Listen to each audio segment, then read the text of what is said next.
Mercredi 20 février 2013. Aujourd'hui, 8. Ceux qui donc, dès l'origine, dès le communisme primitif, parviennent à accaparer les premières richesses et à créer les premières inégalités issues d'un mode de production afin de permettre l'équilibre des populations et des subsistances,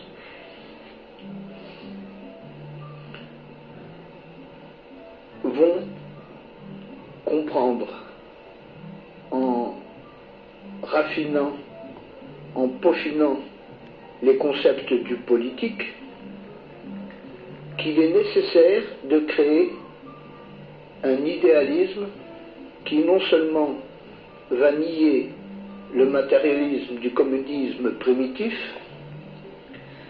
mais qui va fleurir, enjoliver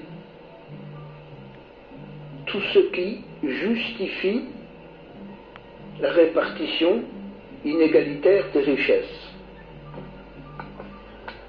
Alors naît l'artiste.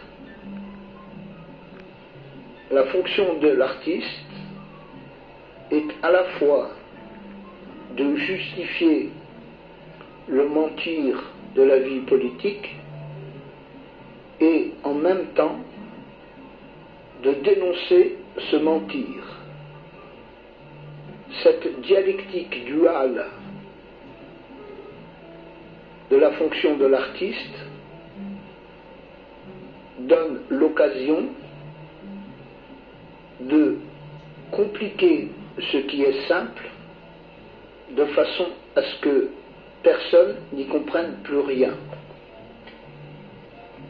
Dénouer ensuite l'écheveau prendra à l'humanité plusieurs millénaires.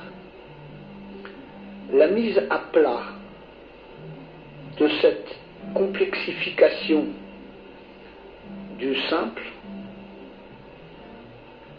devient chaque jour passant plus difficile et plus compliqué.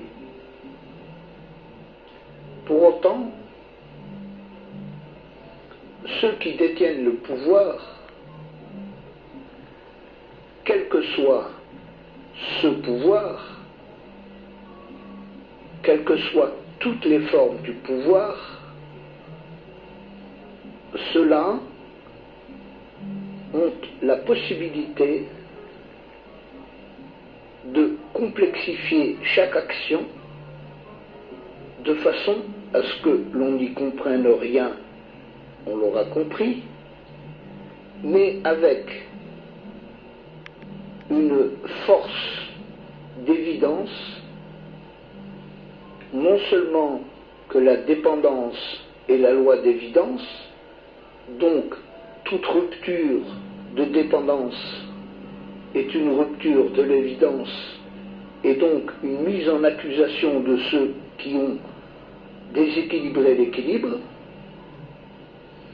et surtout, dès l'origine, ceux qui ont mangé un peu plus de mammouth que les autres, qui n'en ont pas, et qui ont eu le temps de peaufiner les concepts, ceux-là vont s'apercevoir peu à peu, au cours des millénaires qui passent, que l'équilibre des populations et des subsistances se maintient quoi que l'on fasse, d'une part, et que d'autre part, par programmation génétique,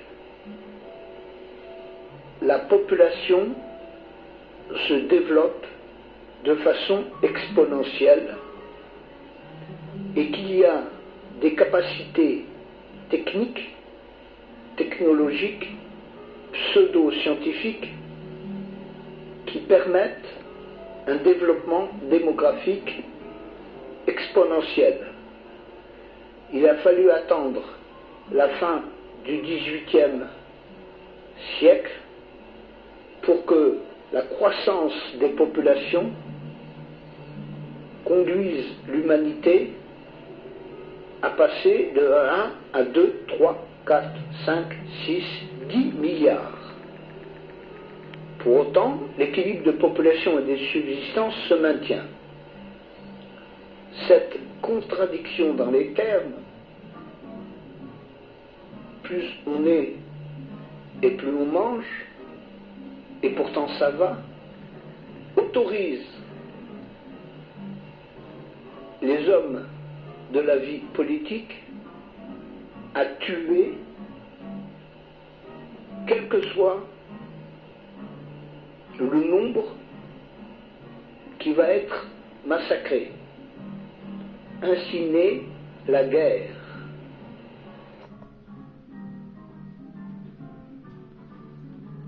La prochaine fois, si vous le voulez bien.